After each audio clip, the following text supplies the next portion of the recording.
Hey, everybody, and welcome to the Globally Connected podcast. Thank you guys for tuning into this week's episode.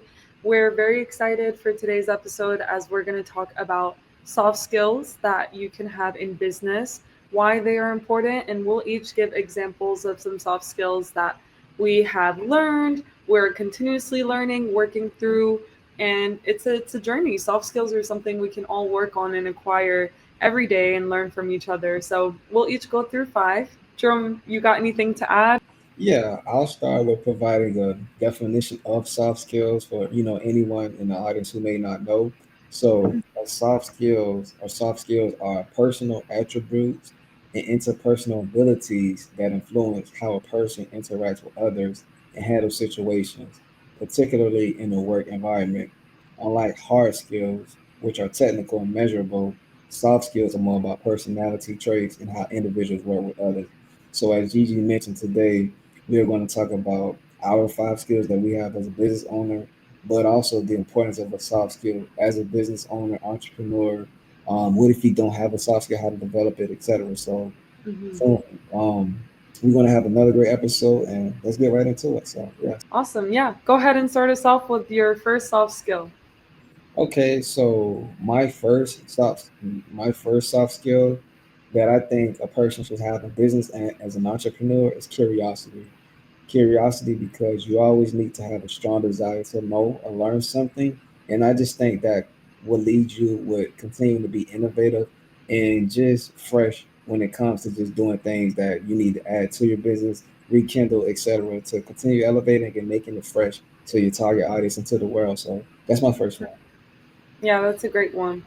So I will start with asking deep questions. So I believe that's a soft Nice. skill that we can all benefit from in business and everyday life as well. So asking deep questions and being able to ask follow-up questions when you are in a meeting, for example, when you're working through a problem together, when a conflict arises or a resolution is needed to a particular project, like being able to ask questions with layers that actually open up dialogue and open up more explanation on a concept so that you can actually problem solve is very important. So asking questions, of course, don't push it too much. Like you don't want to be a person that's asking like a million questions in one short group call amongst a bunch of team members. But it definitely is good to speak up and ask questions, and it's a great way to show that you are engaged and to also help find resolutions to things that are going on. Like it helps you kind of map out where there are gaps in whether it's resource or whether it's knowledge. And asking those questions actually helps identify these gaps. And there's also a good way to ask questions. So in my sales journey, I had some really, really amazing mentors, and they mentioned the importance of asking TED questions. So that's tell, explain, and describe.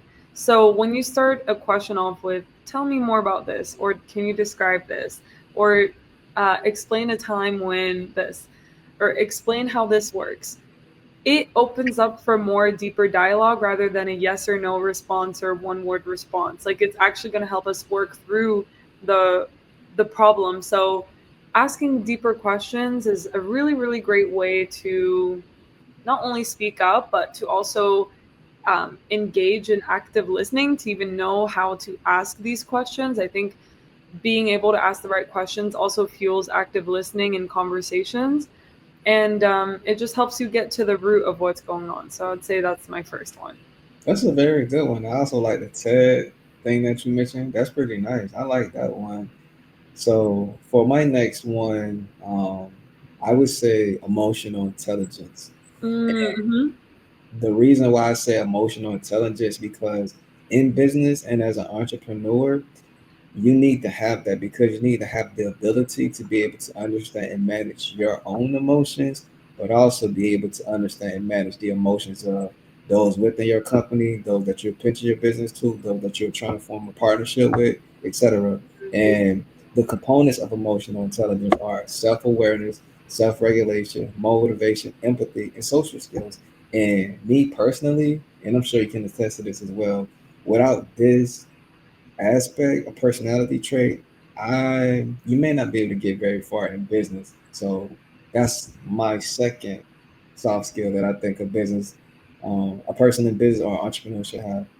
Yeah, I totally agree. Emotional intelligence is key. It's very key. It's actually my third one. So I'll go ahead and just follow up with what I have to say on emotional intelligence. Mhm. So, emotional intelligence, the aspect of recognizing and managing our emotions. So, being able to recognize the emotions that are appearing, being able to observe them, recognize them, analyze them, manage them too is like super, super important. And it's something that we can all like learn from every day. I think emotional intelligence require is not a you have it once and for all, but you have to practice emotional intelligence in every interaction and everything that you do. So emotional intelligence also helps you be able to understand each other more. Each helps you understand others more because through understanding and being self-aware about yourself, you're also able to tune in and be aware of others and vice versa. Being aware of others helps you be more aware about yourself. So being aware into how you could possibly be making other people feel, being aware into how other people are making you feel. And then also, I'd like to point this one out in terms of emotional intelligence is the ability to understand when to hold a professional tone versus a casual tone, Hmm. because I think this is particularly important in our generation, especially I would say like in the culture of meme culture and emojis and fun talk. Like, we're living in like quite a different time now where Yeah. of course it is more normal to have like casual talks with team members and coworkers, and that's completely fine. But there's also moments where you want to maintain a more professional tone and you also want to be more aware of what you are saying and the way that you are delivering it, whether that's if you're dealing with a client or if you are dealing with stakeholders. Yes, you can maintain a level of casualness over time or as the situation permits. But for example, if there's an issue and it's time to get serious, or if there is a problem that needs to be resolved in that moment, like you have to be able to switch up the tone. Yeah. That's a lot of Jules' job. That was very insightful. Thanks for sharing that. My next one that I have is patience. You Mm, know, I know that's something a lot of us struggle with. I've gotten better, but honestly, I still got a lot of work in progress to do. I actually was listening to an audiobook today, and the author was actually talking about, the key to success is just putting in the reps, being disciplined, being consistent, but also patience. And when mm, I heard her say that, I was like, you know, I'm doing everything that I'm supposed to be doing, but it's like the last thing that I have to check off that box and just get better at mastering is patience.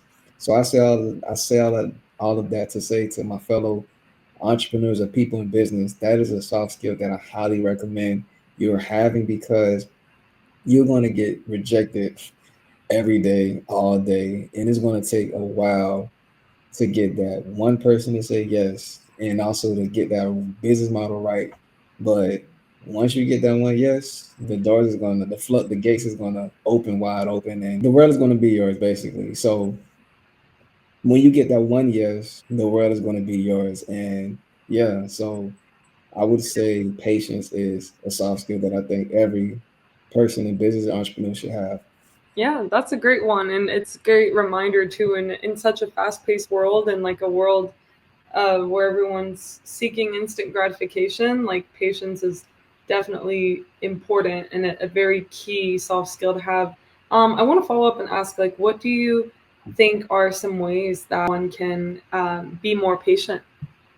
Yeah, I would say that's a great question. I would say just understanding, and it's cliche, but it's really true.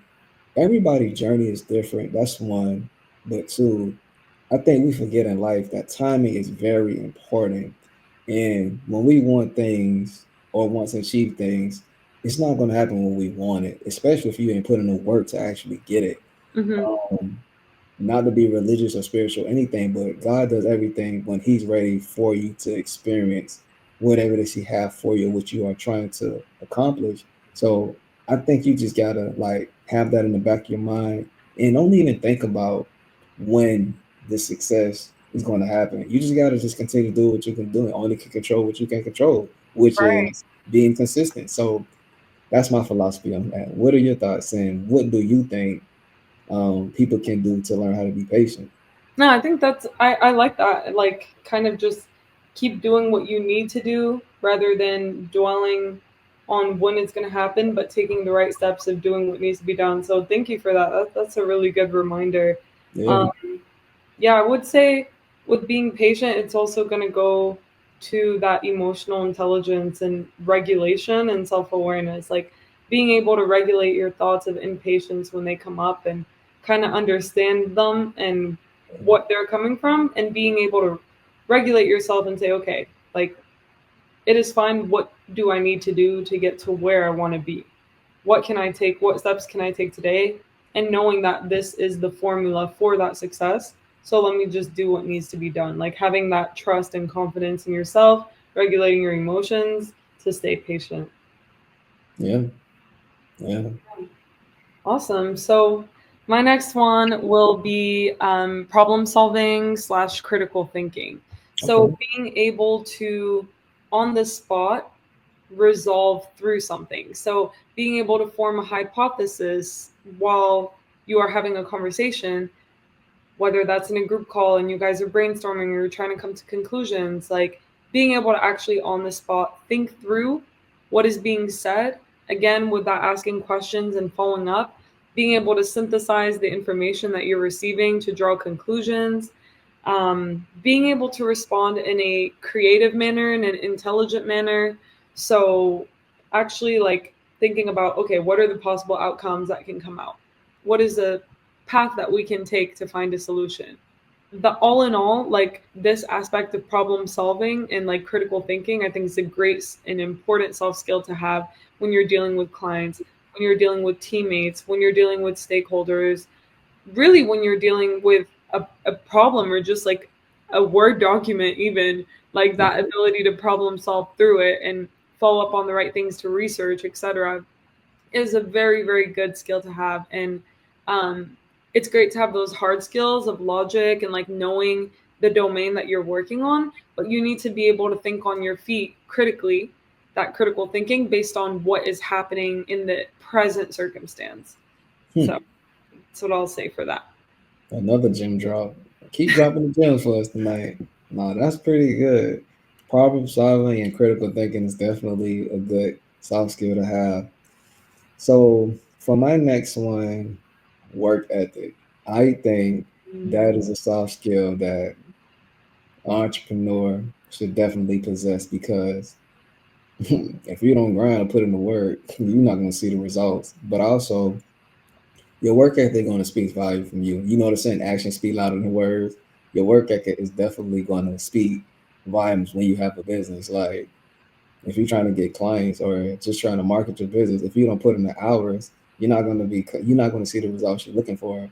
It's like nothing's going to fall out of the sky. You know what I'm saying? So Yeah, I think work ethic absolutely. is important, and that's something I pride myself on. I mean, I got it from my mom, but also like the Kobe Bryant's, the Steph Curry's. Kobe was going to the gym at like 4 in the morning, and he was doing 2 a days. So, but you got to see like the results of his work ethic. The So, result, yeah, definitely, yeah. Work ethic, having that self discipline and that intrinsic motivation to get things done is definitely going to show out. So that's a great one as well. My next one will be conflict resolution. that's a So, good thing. yes, I think conflict resolution is a very important skill to have in business and in dealing with people in general, because business again is just working with people on a to solve a particular problem, to meet people's needs, to service people in some way. But at the end of the day, everything is going to be tied to people. When everything, even when you're dealing with like technology, conflicts arise too. Systems can crash out. So, how do you respond to conflict? Like, are you going to panic and freak out and walk away? Are you going to be able to take a step and figure out what are some steps that we can take? So, being able to still think on your feet while a conflict is happening.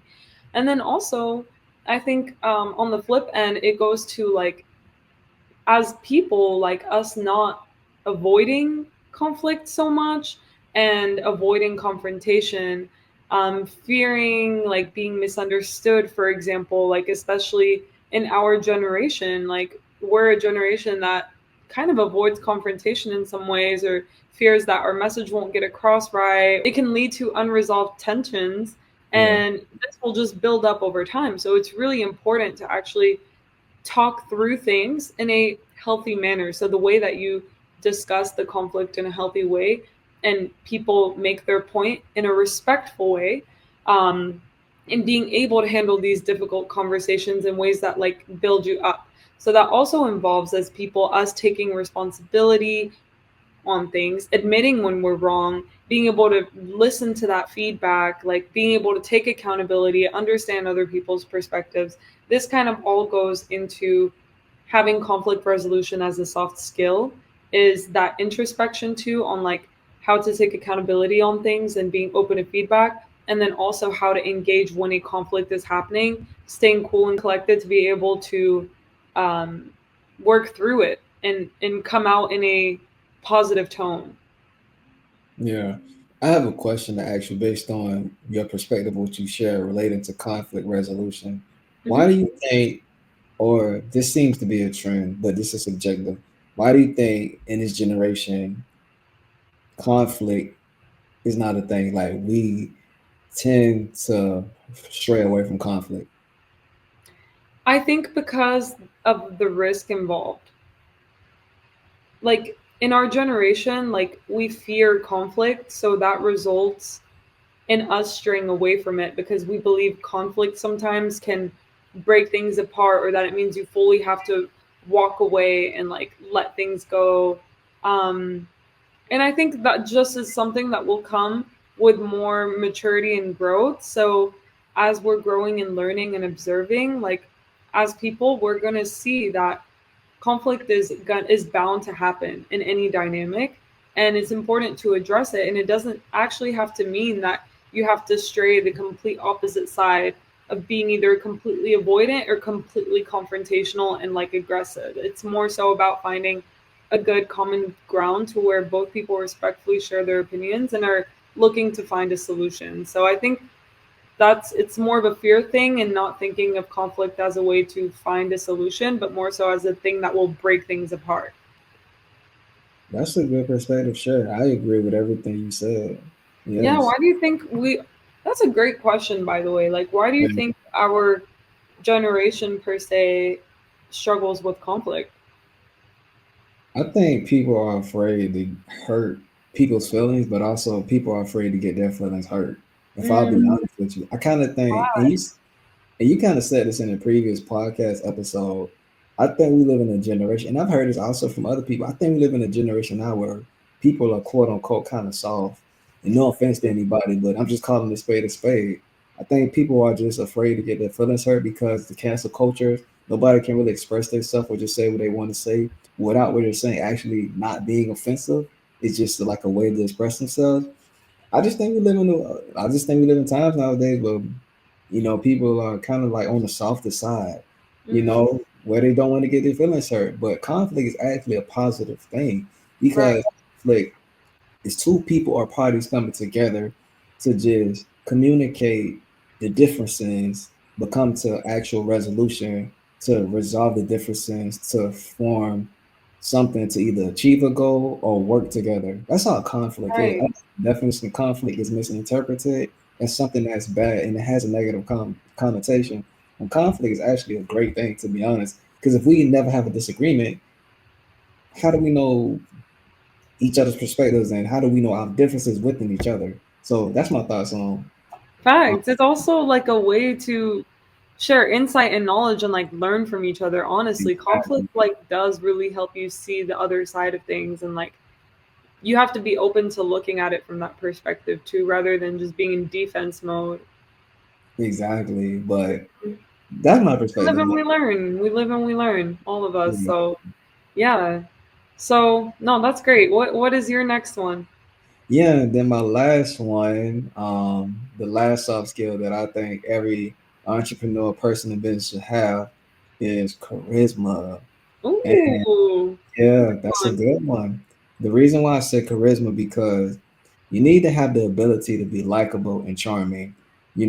Because with that, people can naturally gravitate towards you. They'll want to do business with you, and they'll feel like they can relate and just know who you are. You know what I'm saying? And they Yeah, want to get to know you on a personal level. So I just think charisma is like it's like a big thing nowadays because nobody wants somebody that's boring, standoffish to themselves. People love people, and in business, people love to talk, as we know. You know what I'm saying? And people yeah, love to know each other's stories, which will lead to then eventually doing business together. So that's my last soft yeah. skill, charisma. That's a great one. Literally, just being a good, kind person really does go a long way, guys. It's very important to also be someone who is friendly, who people feel comfortable around. Like they can talk to you. Like you don't have to be so feared by people. You don't have to be so abrasive with people. It's good to be kind. It's good to be kind. Like going back to the absolute roots. So my next one will be adaptability slash resilience.